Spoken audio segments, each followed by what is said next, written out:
লাগে একটু। যে ভুট্টা আর পাশেই আছে খড়ের টানটানা। হ্যালো বন্ধুরা, কেমন আছো তোমরা সবাই? তোমাদের সবাইকে স্বাগত জানাই এই চ্যানেলের আরো একটি নতুন ভিডিওতে। তো আমি তোমাদের প্রিয় পঞ্চমী, আর আজকে চলে এসেছি মাঠে জল দিতে। তো চলো আজকে মাঠে কি কি করলাম তোমাদের সঙ্গে শেয়ার করি। তো প্রথমেই দেখো এই টক পালংয়ের বীজগুলো শুকিয়ে গেছে, এগুলো কয়েকদিন পরে তুলে নিতে হবে। আর এগুলো হচ্ছে লাফা শাক, এগুলোরও বীজ তোলা হয়েছে, এগুলোও তুলতে হবে। তো আমি জমির মধ্যে ঢুকে পড়েছি দেখতে যে কতটা জল হয়েছে। আর এদিকে ভাই গেছিল বাড়িতে খাওয়ার জল আনতে, সেগুলোই জল খাওয়ার নিয়ে আসছে।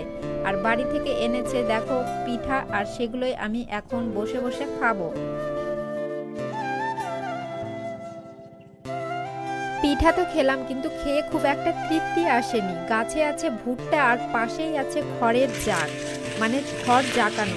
তো কেননা চলো কয়েকটা ভুট্টা পুড়িয়ে খাওয়া যায়।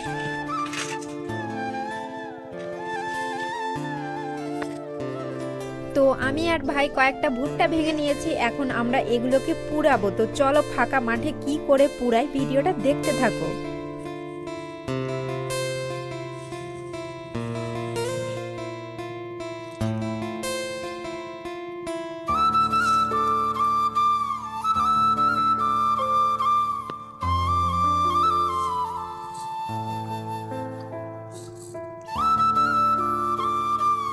তো দেখো আমাদের ভুট্টা পুরানো হয়ে গেছে, এখন আমরা এগুলোকে খাবো।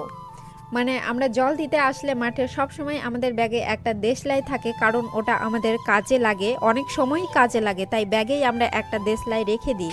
তো সেখান থেকেই হঠাৎ করে আইডিয়া আসলো যে কয়েকটা ভুট্টা পুড়িয়ে খাওয়া যায়।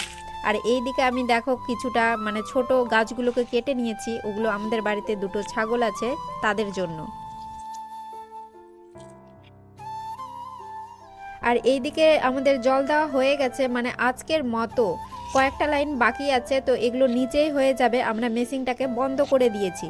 মেশিন বন্ধ করার পর গোবর লাগে একটু বোর্ডিংয়ে দেওয়ার জন্য, তাই আমি গোবর নিতে এসেছি।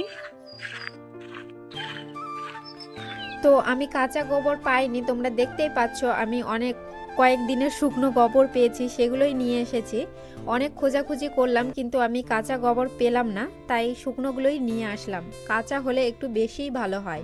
তো আজকের ভিডিওটা এখানেই শেষ করছি। ভালো লাগলে লাইক কমেন্ট করে দিও, আর সাধারণ ভিডিওগুলো দেখতে ভালোবাসলে চ্যানেলটিকে সাবস্ক্রাইব করে দিও। তো চলো আজকের মতো টাটা।